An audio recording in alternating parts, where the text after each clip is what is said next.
En cuisine, c'est une épice puissante et aromatique. On l'utilise dans les plats mijotés, les marinades, le pain d'épices, le vin chaud. Il suffit d'en mettre très peu car son goût est intense, à la fois chaud, légèrement sucré et un peu piquant. En médecine traditionnelle, le clou de girofle est réputé pour ses propriétés antiseptiques et analgésiques. Beaucoup de gens mâchent un clou de girofle pour soulager un mal de dents, le génol qu'il contient a des effets anesthésiants locaux.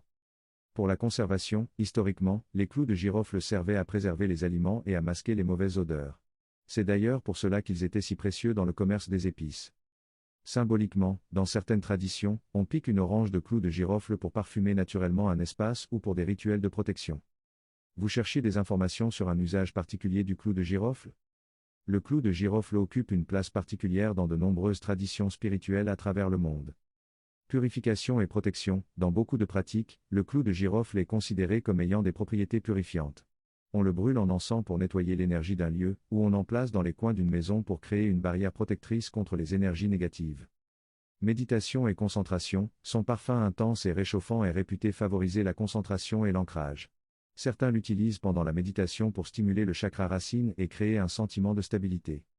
Rituel d'amour et d'attraction, dans certaines traditions magiques, le clou de girofle est associé à l'amour et à l'attraction. On le retrouve dans des sachets ou des charmes destinés à attirer l'affection ou renforcer les liens. Prospérité et abondance, sa valeur historique en tant qu'épice précieuse en fait un symbole de richesse dans certains rituels de prospérité. Bannissement et exorcisme, sa puissance aromatique lui vaut d'être utilisée dans des rituels de bannissement d'énergie indésirable. Ces usages varient énormément selon les cultures, des pratiques hindoues aux traditions européennes de sorcellerie, en passant par certaines pratiques africaines et caribéennes.